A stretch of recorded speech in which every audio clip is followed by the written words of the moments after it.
Republican Representative George Santos is in major trouble for lying about all sorts of aspects of his life. Wow.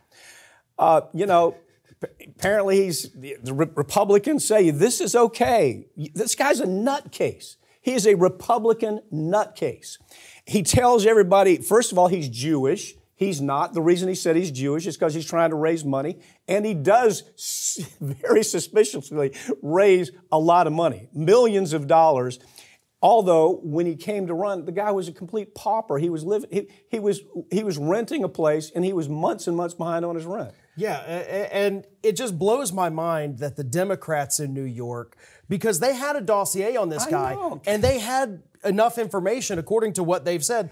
Look, we thought most of this was a lie, but we decided to give him the benefit of the doubt on most of it. Christ. And instead, they ran a campaign trying to just tie him into the Capitol riot, instead of pointing out, listen, we don't know where his finances came from. Could be some shady deals there. He might be a wanted felon in Brazil, maybe. Well, he apparently is. So he lied about his education, lied about who he worked for. This guy, I mean, it's easier to list the things he didn't lie about. And now we find out he may have even lied about his mom dying on 9/11. Yes. I mean, there's no end to this at all. Yeah.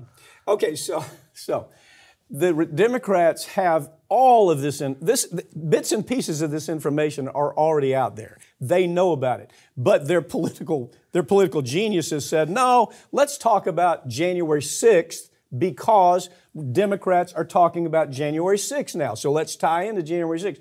This was like shooting fish in a barrel. He says his grandparents were in the Holocaust, were victims of the Holocaust because he's Jewish. He's not Jewish. There's nothing Jewish about this guy, but he's living in a Jewish community, and the Jewish community sends him tons of money because he starts pulling at their heartstrings.